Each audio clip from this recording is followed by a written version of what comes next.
Okay, let's notice the assets, what they look like. The icons here. This is a graphic symbol. This also is a graphic symbol. I don't want this squiggle anymore. I'm going to get rid of it. I'm going to delete it. This is my box. It's a graphic symbol. Let's say I want a movie clip. So I'm going to grab this, and I'm going to do the oval tool. Let's go back to here. I'm going to adjust the alpha channel to 100, and let's do blue. Now I'm going to make a movie clip out of this. If I hold my shift key down, it makes a perfect circle.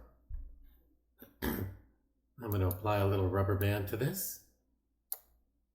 Now I've got the whole thing, both the fill and the stroke, F8.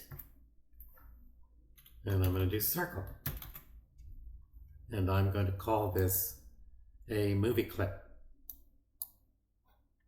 And don't worry about the registration, whatever that is, fine. Hit OK. And now I have two symbols. One, see the icon?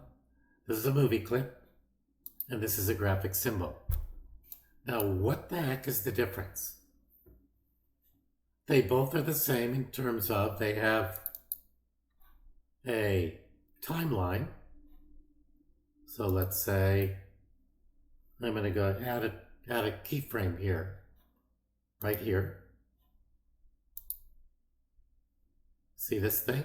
It says insert keyframe or F6. F6 deposits a keyframe that is exactly like the previous frame, wherever it is on the timeline. This and this are the same. If I click this and hit F6, that is the same as the previous keyframe. So now let's change this color. See, what do we want? See, you can poke around. If it's highlighted, I can grab another color. And now I have a timeline within a timeline. Let me play a movie for you. Command Enter. Notice this change. This is because I created a timeline with shifting color within the movie clip. I didn't do that with the graphic symbol. And notice it's playing on one frame. Now let's try something. I'm going to double click on my graphic symbol, and where's that going to show up? The interior timeline. Right here. So watch what happens. Now I've got my box and its own timeline. So I'm going to do the same thing here. I'm going to highlight this color. We're going to put a keyframe in there. Change the color. Keyframe. Change the color. Keyframe here. Change the color. Perfect. Now you see what's going on in the graphic symbol, and I know it's a graphic symbol by the icon. I also know it's a graphic symbol by clicking on it and looking up here in the properties box. And I can change this to a movie clip or a button if I want. So that's pretty simple to figure out. But now look what happens. I'm going to do Command Enter, which is going to create a test movie for me.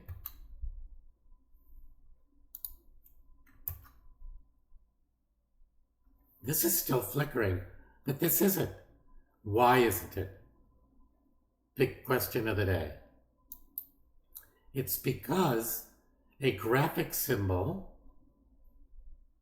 deals with the frames inside of the graphic symbol animation. So I have 10 frames of animation. So that means I need 10 frames in the main timeline to accommodate that particular symbol. Now what happens? I'm going to go to frame 10. I'm going to hit the F5 key. That extends my timeline to 10 frames. See what's happening now? Command Enter. Now they're both flickering. Crux of the program. So get this. Let's say this is a walk cycle here, done on a graphic symbol. I need all the frames on this scene, scene 1, to be able to accommodate that graphic symbol. I just need one frame to accommodate the movie clip.